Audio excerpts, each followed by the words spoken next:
if I ask myself, why am I just screwing myself over? My brain's only going to come up with negative answers like, well, it's because you're a loser, or because you just can't control yourself, or because you're a bad trader, or because I'm too nervous because I don't think I'm going to have enough money to retire. But what you really need to be asking is, how can I do something different? Welcome back, everyone. Hope you're doing fine. Today I'm sitting down with David Bonanno. He's a really cool guy talking about strength psychology. Started to work with traders a few years back after working with guys that had PTSD. It's a really cool story to kind of hear about, and how he really got to use his knowledge of PTSD to work with traders. A lot of commonalities and things that he's able to do with traders. So it's pretty cool having a different approach. And in this interview, we talk about a lot of myths that traders face, a lot of common advice that doesn't really work well, and a different way, a different perspective to look at it. Hope you like this one, and we'll dive right into it. So sitting down today with David Bonanno, or Dr. David Bonanno. Look forward to talk about mindset, a topic I've been really looking forward to talk about with you, and kind of talking about why traders have trouble sometimes, how they can overcome it, and a bit of action step to really work on your mindset as a trader. So good to have you on our podcast, Dr. David. Yes, thank you. It's great to be here. Let's begin with you telling the audience kind of what you do these days and what you're really focused on. So I'm not a trader, but I focus on mindset problems, and it's all psychology. So my skills have translated very well. And one thing I want to say is that I want you guys to understand on a deeper level what's happening inside of you when you start to go on tilt, or when you make a bad decision, or when you can't follow your rules. And so I'd like to talk about that and how I arrived at that theory, because I was working with people with PTSD. And, a lot of times people will tell you, like, if you're not following your rules, well, try this rule, or try this rule, or change your thoughts this way. But I think what's happening is underneath, and that's really important. So I myself, as a person, have always been fascinated by one question, which is, how come, if you're a smart person, why do smart people do stupid shit a lot of the times? Oftentimes we don't act in our own best interest. And then when we try to analyze it with our logical brain, it just doesn't make sense. So, and I'm not talking so with traders, I mean, they're intelligent people, and they're capable, and they're motivated. And I have people come to me and they say that it's driving them crazy how they can't even trust themselves to follow their own rules. And I mean, recently I just talked to somebody who lost $3.5 million, and it was pretty quick, and he tried harder and harder to stop that. But I mean, I'm just trying to imagine how crazy that must have been feeling, and then of course, once you get into that cycle, you try harder, and that makes everything worse, right? So it's not that you're a weak person. I want people to know that. Of course, when I make a mistake, I often feel angry at myself. But what's really going on is we have two brains at the same time. So there's your logical brain, which is your willpower and your analytics and your decision making and stuff like that. But then there's also your emotional brain. And the thing is, the emotions take over when you have adrenaline. And of course, that could be from anxiety, or for fear, or definitely from anger. And so when people get into trouble, they're trying to stay analytical. They're trying to have their willpower control their emotional brain, but there's only so much of that. So then what happens is, it's just like in PTSD, you go into fight or flight. And so fight is anger, and then flight is when you're afraid or anxious. And it's just, your brain is designed to take over at that point. Does that sound sort of like what your people say, Etienne? Definitely. I feel like before we go there, I kind of want to ask you, what got you interested in traders specifically? Did you start with kind of trading in the first place, or is this something you kind of moved to over time to work with traders? I was in practice. I've been in the mental health field since 1993. And then I started working with people with PTSD, because I'm actually the first guy in America to start helping people to qualify for state medical programs.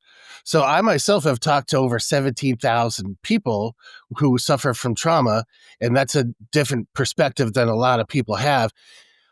There's no real definition of PTSD.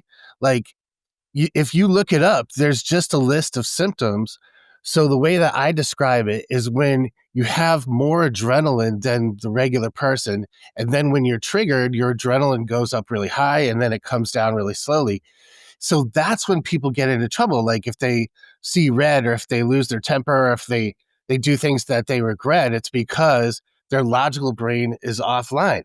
The thing about people with PTSD is they don't know how to quantify what I've done for them. So like I could help people turn their whole life around and then they still want to use their insurance and have a $25 copay. Whereas with traders, they might tell me they lost $15,000 yesterday. And then I'm like, well, yeah, you could pay me a few thousand of that.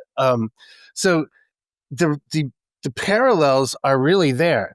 Like it's not that you have PTSD, it's that you're just not in control the way you want to be. And even maybe a small part of you knows that you're not like, it's like an angel and a devil, you know?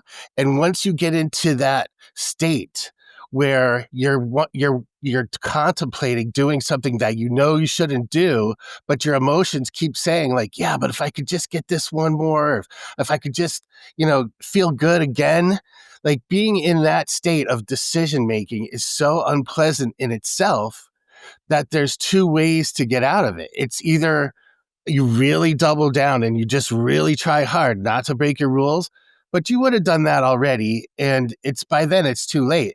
So what people do is what feels best, which is to just click that button and then you feel better right away until you find out what happens and then you feel terrible. And then once you feel bad, that adds adrenaline to the whole situation.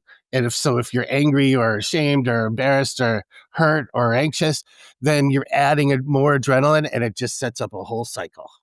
A lot of traders I feel are thinking that next time is going to be different. Like they go in the market, they might make a mistake, and then they say, "Well, next time I'll do better. I'll be able to not click the button. I'll be able to like stay away or I'll do something different." And then they go back, and then the same thing happens. What tend to cause that? How can you get out of it? Yeah, it's really kind of like an addiction that way. And I think like shame is a part of that. So guilt is when you feel bad about doing something, and shame is where you really kind of feel like a bad person.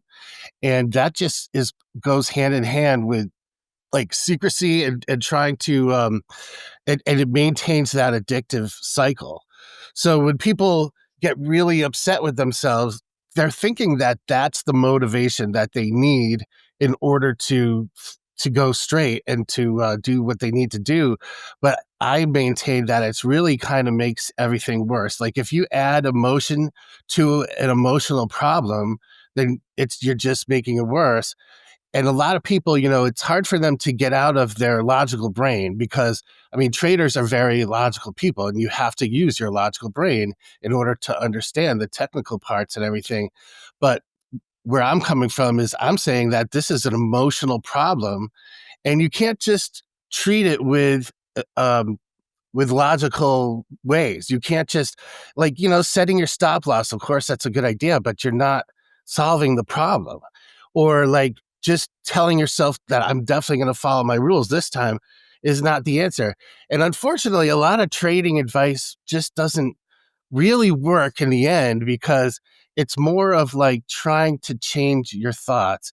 And there's such a big difference between knowing how you should be or knowing what you should do versus how to actually do it, right? Definitely. I mean, a lot of advice you hear is like, "Oh, stick to your plan, follow your strategy, like don't over risk or don't over leverage."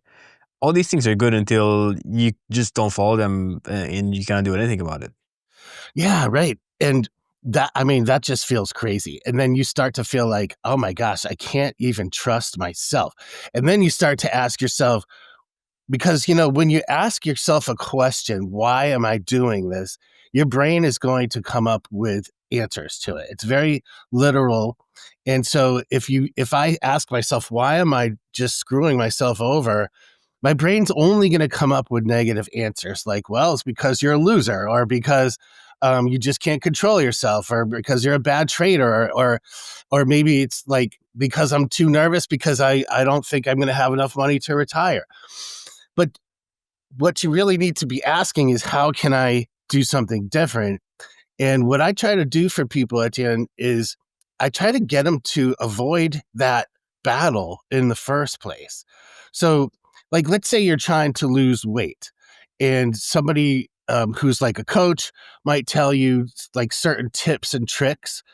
Like for me, when people say like, "Oh, I want you to give me a tip or how to like what are the tricks for having discipline," I don't really like that so much because it's not tips and tricks. You really need to address the problem at the root. I have a friend who lost a whole lot of weight, and his thing was eating bread. That's what he really loved. And he finally got to a point where he said, I know I can eat bread whenever I want to, but I just don't want to. So when other coaches might tell you like, well, don't keep junk food in the house or try to count your calories, basically what they're really kind of saying is like, just try harder and don't put food in your mouth. Like you'll lose weight if you don't put food in your mouth. Well, what if you could get to a point where you didn't really want to? And so what I do is it's a different type of intervention. So it's based on I use eye movements. So what happens is I move my hand like this and people move their eyes back and forth. Or if we're doing it online, there's a ball that moves across the screen.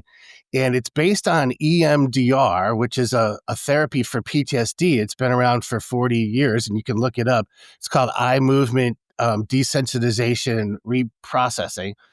And it helps you to change your subconscious right where you need to be.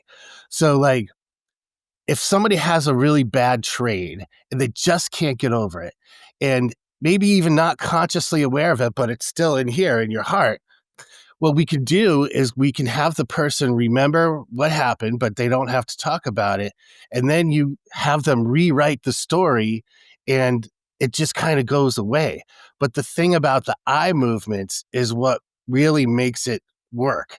You know what? It's really like hypnosis, but there's no trance. So, like, imagine, there's been plenty of people out there who've gotten a lot of help with eating and they go to hypnosis and then they just don't really have that urge like they used to. And that's what I do for people is right where the rubber hits the road. I help them so that they just don't even have that urge to overtrade or to, be scared or whatever it is that is their problem at the time. Is there a certain amount of people for whom that doesn't work out? You cannot retrain them that way. That's a great question. Um, yeah, there's some people who are just so angry and they're trading in order to prove something. And usually it's something really big. It's subconscious. Like they're trying to prove that they're a good person, or maybe they're trying to provide a really nice life for them and their family. And for them, it's just hard not to see it as like a big, huge statement about who they are. And they really get invested in the outcomes, which is really unfortunate. I mean, what people should be focused on is their actual process and their decision making. And then, of course, you can never really know if you did the right thing because there's a million factors at play. So when it comes to people that really can't respond to the type of therapy I do, it's usually because they just can't get over their anger. And I mean, it's easy for me to say that when you're angry, it's like you're taking poison and you're hoping that, something else will get sick. But a lot of times they just can't let it go. So, you know what I tell people, Etienne, is if you're really mad about something that happened, what you're doing is you're not accepting reality. And what I try to preach is for people to actually feel sad instead of mad, because if you feel sad, it's not good. And of course, what you're doing is you are accepting reality, and the reality is that you were powerless and that you are powerless to change what already happened. But when you're angry, it feels better than sad because you feel this sense of power, and you're like, well, it should have been this way, and I should have done this, and it just should have been happening. Well, you're kind of shoulding all over yourself at that point, and living in shoulds doesn't really work for anybody. If you can actually quietly accept what happened, then you can move on. But if you're angry you really can't. So I mean, easy for me to say, but I can really help people to take the energy out of that whole cycle. One of the very popular tools that I know is talked about in terms of like helping traders get better is journaling. Like you hear this all the time, like, oh, you got to journal your trades, keep track of your trades. Tell me what's your view on journaling and how you can maybe make this even better. Yeah, that's another good question. But so with journaling, you're trying to recreate what happened, and hopefully you'll notice what has gone wrong. Well, I actually have a ChatGPT online coach that is trained in all of my philosophies about trading, and it also uses those eye movements. And the way that that helps is because it allows you to be able to understand what was going on for you subconsciously when you were actually making that trade. So, the definition of subconscious is anything that's not conscious. And when people normally are trading, I mean, of course, it's good to kind of recreate those conditions in terms of the technicals, but you're kind of trying to guess at what you were feeling at the time. So let's say like um, what you were doing is in English, and then later on when you're trying to go back, it's in French. Like your two brain systems don't even really speak the same language. Like your logical brain and your subconscious brain. Your subconscious brain comes out when you're dreaming, for example, and then you wake up and your logical brain is like, "Oh, that was just a bunch of bull." So what I'm saying is, if you can recreate subconsciously what was happening for you at the time, like what you were feeling, then you're able to really connect with what was happening, and then you'll have an indication of what to look out for in the future. And then, of course, when you're using the eye movements, you're already kind of repairing the whatever problem was there in the first place. So journaling, of course, is good. It's a pain in the neck, it's worth it. But once again, it's just another rule that you're setting for yourself that you have an opportunity to break. If someone came to you and they said, let's say I lost like $50,000 in the market and I want to be able to recover and get back on track, what would be a process for them to go through to be able to get back on the right track? Yeah, so when I meet with people, it's usually for like a five session interval, and a lot of those people haven't actually used all 5 sessions. But I'm really quick at helping people to discover the issue underneath, um, like, and it's usually psychological, And what I mean by that is, I'm not trying to blame their parents for everything, and a lot of traditional therapy just makes you relive all the worst moments that ever happened. But what I do is I help people with the eye movements to be able to narrow down on exactly what was happening. So if I could just give you an example, um, I had a guy who every time the market didn't go his way, he was thinking like, I'm just wrong.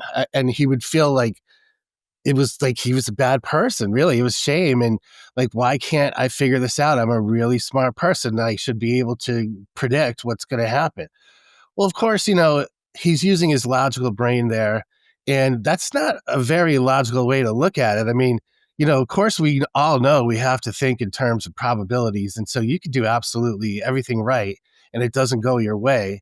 But when you're feeling like what's wrong, what I have people do is try to talk to that voice in their head that's telling them that.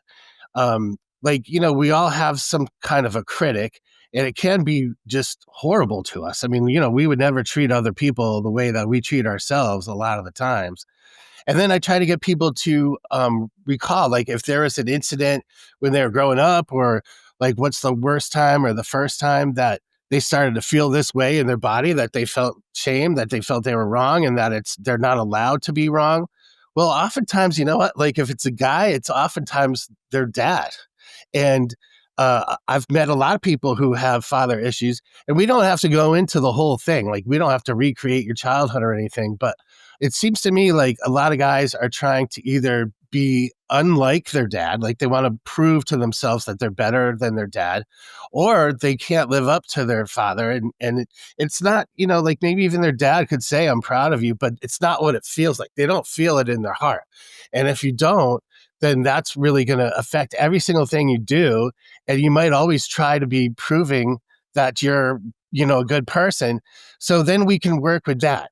I mean, like if you did something really good, like let's say a football player wins the Super Bowl, then he didn't do it to prove to himself that he's a good person. Like, when they stick the microphone in your mouth, that guy's not going to be like, you see, I'm not a loser. I'm not a loser. I'm good. I'm good. And it's just, you can't really be motivated that way. And there's only a certain amount of things you can focus on for motivation.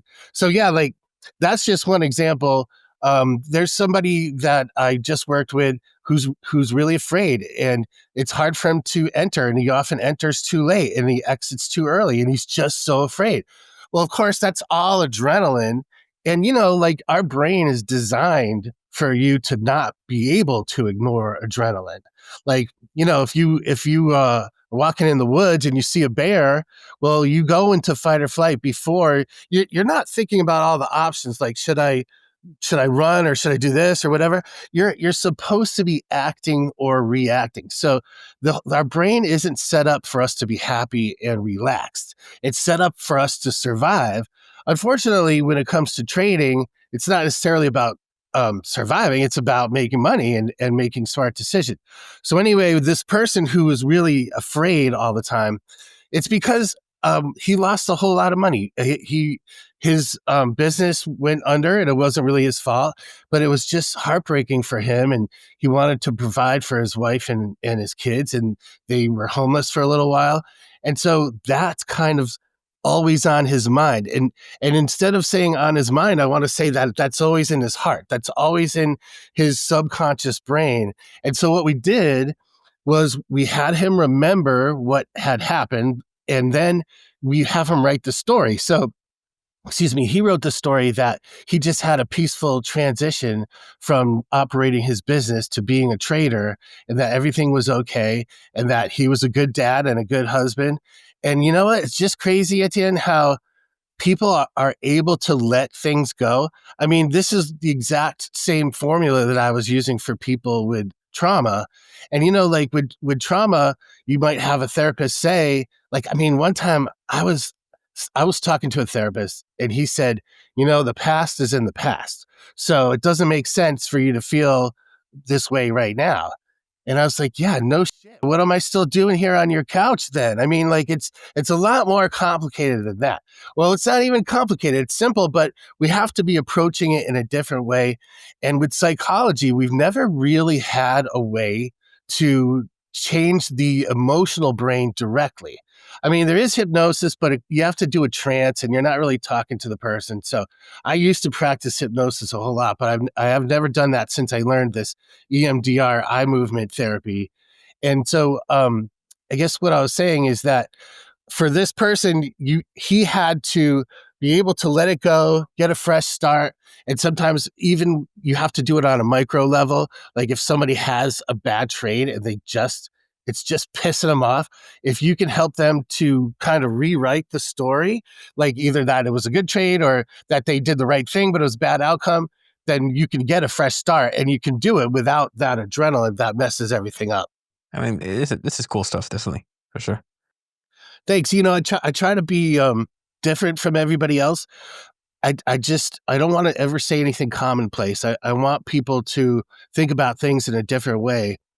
And with the PTSD people, I don't know. I think sometimes people like to use their problems to feel special. And I just wasn't making too much money treating PTSD. So then my wife's uncle came to me, and he was having a psychological glitch. Like I like to call it just a little slip up, or just it's like a computer program where just there's a bug. So I mean, I don't want people to feel ashamed when they come to me and they're saying like, oh well, I'm just a weak person, like I just can't follow my rules, like I wish I was stronger. That's not it, because willpower, like I said, only goes so far. You have a little bit of a problem. There's no shame in that. If there's something wrong with your car, you don't feel like a bad person. You go and get the brakes fixed. I mean, it's simple as that. So when people come to me, that's how I view myself. I don't really help traders without psychological problems. That's for the technical people. But if somebody has a little bit of a thing that just screws them up, we can clear it up so fast. Or if you use my ChatGPT coach, you can do that before a session. You can get into the zone. And if you start to go on tilt, you can use it right then and there. And it can help you to get out of that battle before it really gets into the battle. It's not about winning the battle. It's about avoiding it altogether. What would you say about a trader who doesn't have like big losses, they never have like a huge trauma, but they're not able to get profitable? They still make the wrong decisions. They still have issues. What's the thing you got to work on there? You know what? I think one of the things is that your goals can really mess things up.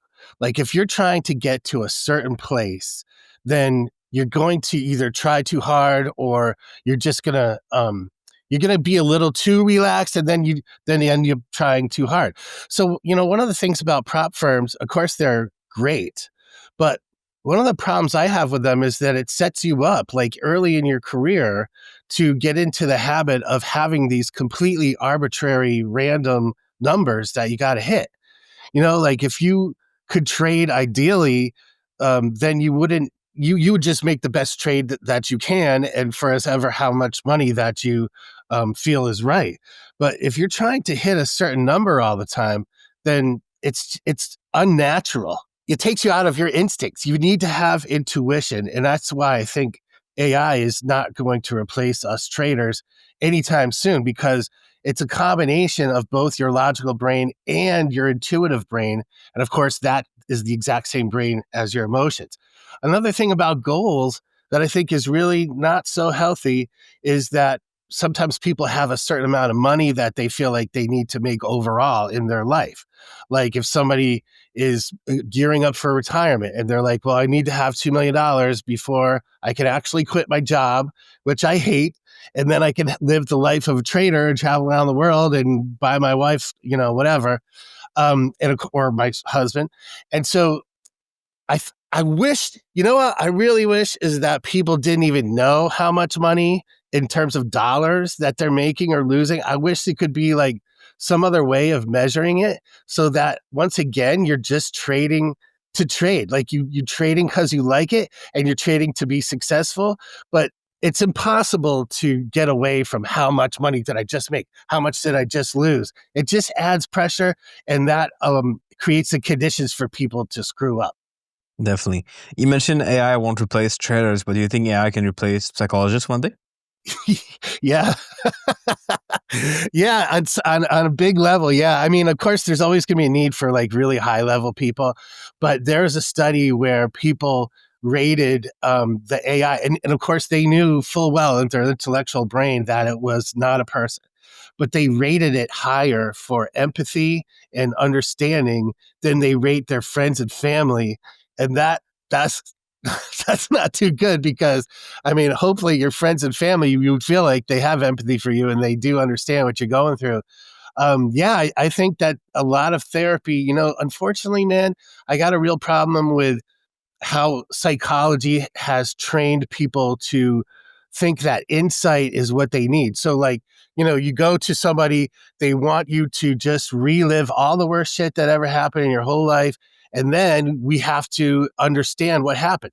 Well, I don't think you really need to understand what happened. And because, like you're just going to end up blaming other people anyway. You're going to blame your mom mostly, or your parents, or your conditions that you grew up in.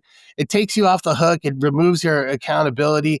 I mean, that's what I was taught in school, is to just kind of get people to blame other people. And I don't think that really works.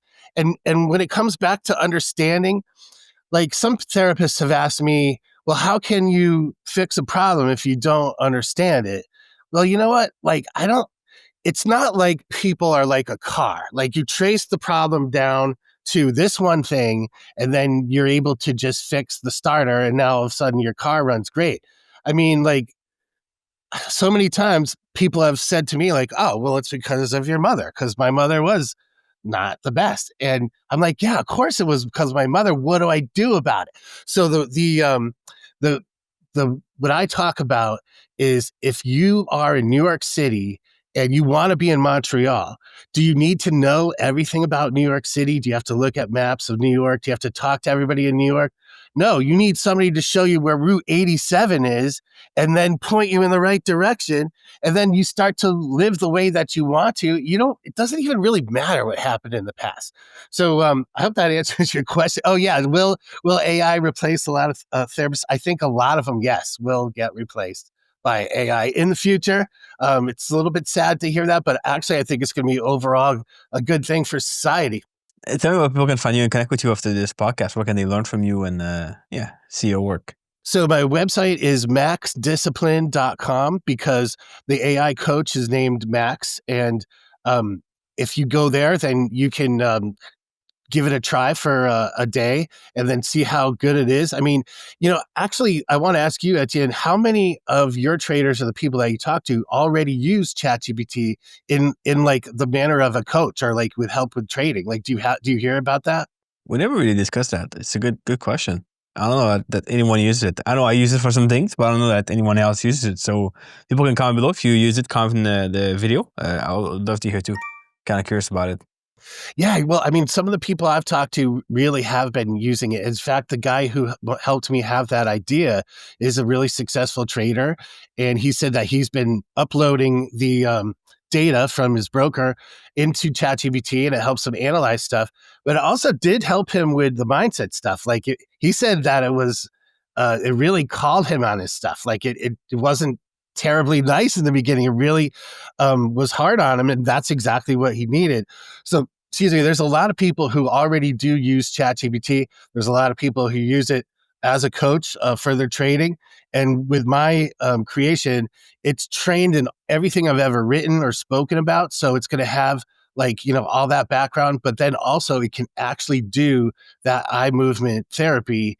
And that's where people have like real progress. So, if you go to maxdiscipline.com, you can try it for free. And then the first month is 50% off. Also, you get access to me through the Discord. And there's also 24 sessions that I've created that are just recordings, but people find those to be really great. People say that working with the AI coach is a lot like working with me. It's kind of creepy in a way. And then also, like, I'm always taking one-on-one clients and have great success with that too. So maxdiscipline.com, or if you want to find out a lot more about me, then you can look me up on YouTube as well. Awesome. We'll put those links below. People can reach out to you and see your work there. I appreciate your time here, David. It's been a lot of fun talking with you about mindset. It's been a good discussion. Hopefully people can see your work and reach out to you that way. Yeah, thank you so much. So if there's one thing I could just leave your audience with, please don't feel bad if things don't go your way. It's not that you're a weak person, it's your biology. I like it. Thank you. Appreciate it.